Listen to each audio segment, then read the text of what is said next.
the kind of weapon that has the capability to send this very warship to the bottom of the ocean. Iran has built the largest ballistic missile arsenal in the Middle East. Many launch sites are hidden in underground missile cities carved into mountains. Others are mobile, designed to fire and relocate before being detected. Iran caps most missile ranges at around 2,000 kilometers, just enough to cover Israel and U.S. bases across the region. And while Israeli air defenses intercept many incoming threats, even a few successful strikes can have strategic impact. So which missiles matter most? Let's break down the top 5 systems capable of reaching Israel quickly. The Khorramshahr 4 is one of Iran's heaviest hitters. Designed for high-impact strikes, it can carry massive payloads and reach Israel from deep inside Iranian territory. Iran's most controversial missile is the Fatah-1. Iran claims it can evade missile defenses using hypersonic speeds and maneuvering re-entry paths, though analysts debate how advanced it really is. The Sejil represents Iran's shift to solid-fuel missiles. Because it doesn't require fueling before launch, it can fire quickly, making preemptive strikes much harder. The Khaibar Shakan is part of Iran's newer generation of precision missiles. Its ability to zigzag through the atmosphere complicates tracking and interception. The Emad is an upgraded version of the Shahab 3. Unlike older ballistic missiles, it's designed to hit specific targets, not just cities. During missile exchanges in 2024 and 2025, ballistic missiles launched toward Israel arrived within roughly that predicted window, often under 12 minutes. Most were intercepted by Israel's multi-layered defenses: Arrow, David Sling, Iron Dome, and U.S. support systems. But some did get through. And in modern warfare, even a handful of successful strikes can reshape the battlefield and the politics that follow. As nuclear negotiations continue, the shadow of missile warfare hangs over the region, because diplomacy may move slowly, but ballistic missiles do not. And in a future crisis, the difference between peace and escalation could be measured not in days or hours, but in minutes.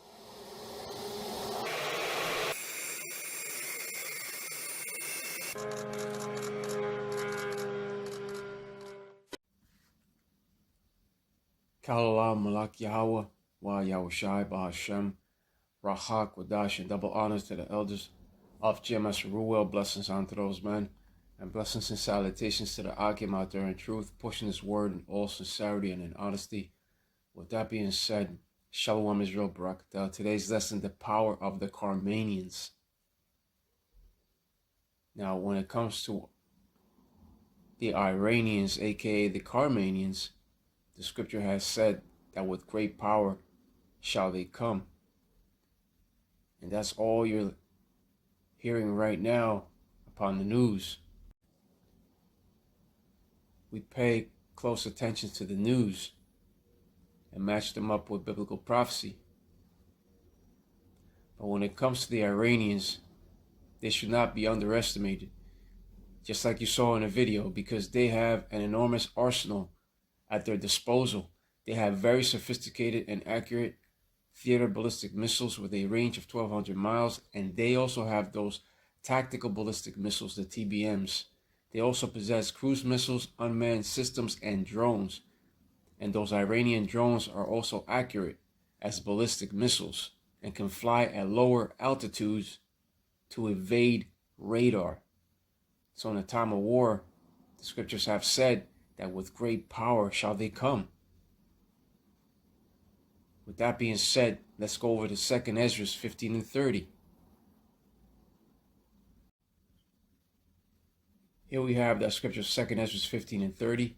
Also the Carmanians raging in wrath shall go forth as the wild boars of the wood, and with great power shall they come and join battle with them, and shall waste a portion of the land of the Assyrians. The Carmanians represents the Iranian wild boars of Iran.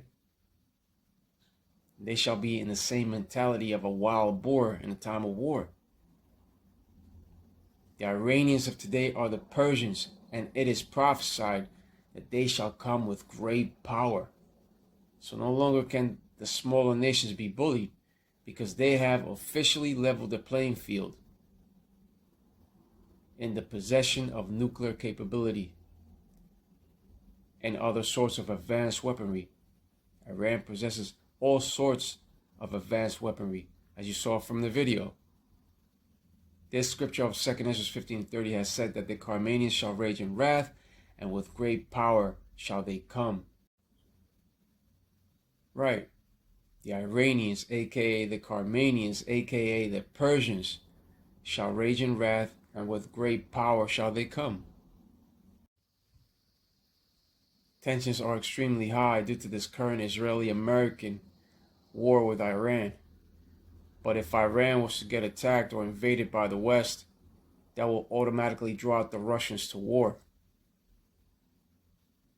Remember that Russia is now providing unprecedented level of military aid and technical support to Iran. So any attack on Iran will definitely draw out the Russians to war.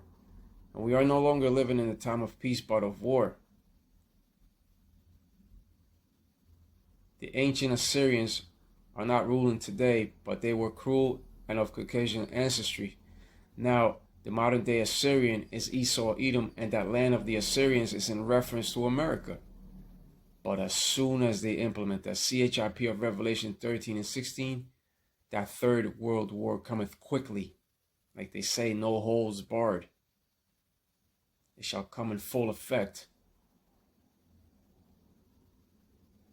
Now, when it comes to that troublesome state of the small hats, they shall be the ones to draw out the Americans to that final third world war of utter destruction. Surely the least of the flock shall draw them out. Right, the small hatters shall draw out the Americans to that final war. Let's begin in the scripture of Jeremiah 49 and 20, which says the following.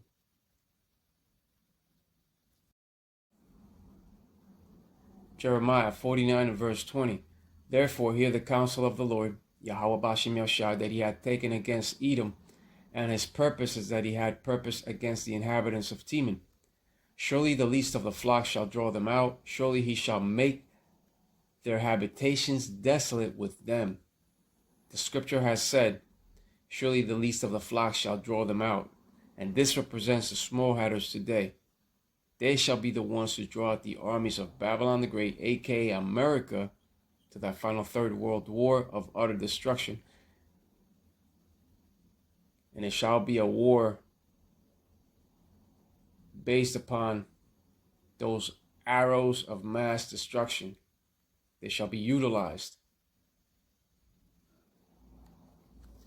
No longer shall they be used as means of deterrence. So in other words, the least of the flock shall draw them out to that inevitable war of Armageddon, of Armageddon. But upon that final third world war that the least of the flock, small hatters, shall bring forth, that will be the end of Edom's reign. That shall bring about their demise. That third world war of destruction that's to come will end all Edomite rulership on earth. And when it comes to Esau, Edom, he is the wicked of the earth, according to the scripture of Malachi 1:4.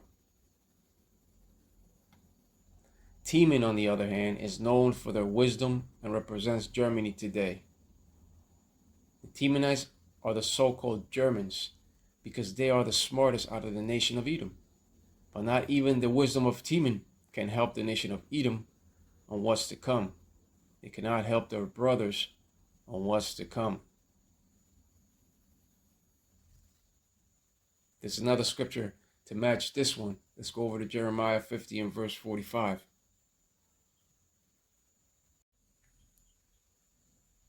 Jeremiah 50 and verse 45.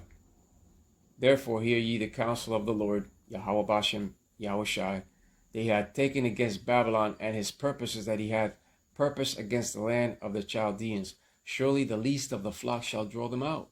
Surely he shall make their habitation desolate with them. Right. And the Russians shall also join in to make Babylon the Great desolate and without inhabitant. That is found upon Jeremiah 51 and verse 29.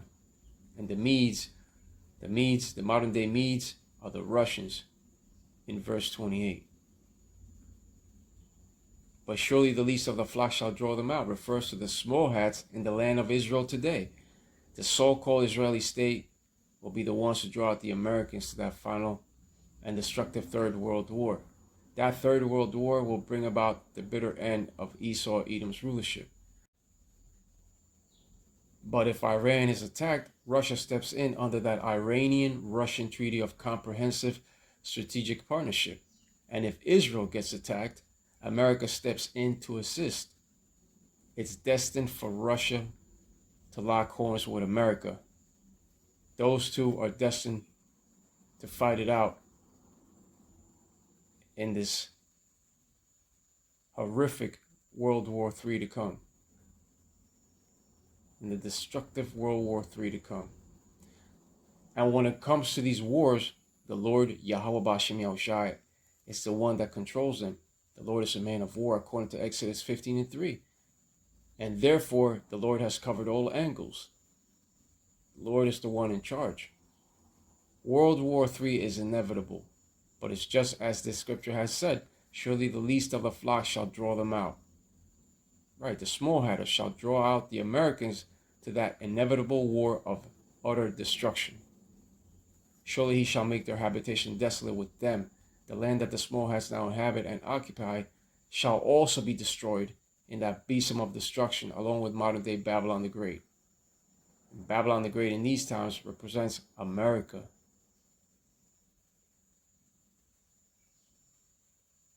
But Babylon the Great shall not rebuild, but the land that the small hats now inhabit shall definitely rebuild. That is for certain. Also, the time approaches when the allies of America shall betray them and shall burn her with fire, according to the scripture of Revelation 17 and 16. So the Lord has covered all angles. Prophecy is playing out just as the scriptures have said when it comes to the Carmanians, aka the Iranians. The scripture has said that with great power shall they come. But with that being said, Ka'alallah Malak Yahweh, Wa Yahweh Shai, Bahashem, Rachak Wadash, and double honors to the elders of GMS Ruwell, blessings unto those men, and blessings and salutations to the Akim out there in truth, pushing his word in all sincerity and honesty. With that being said, Shalom Israel, Barakatah. Shalom.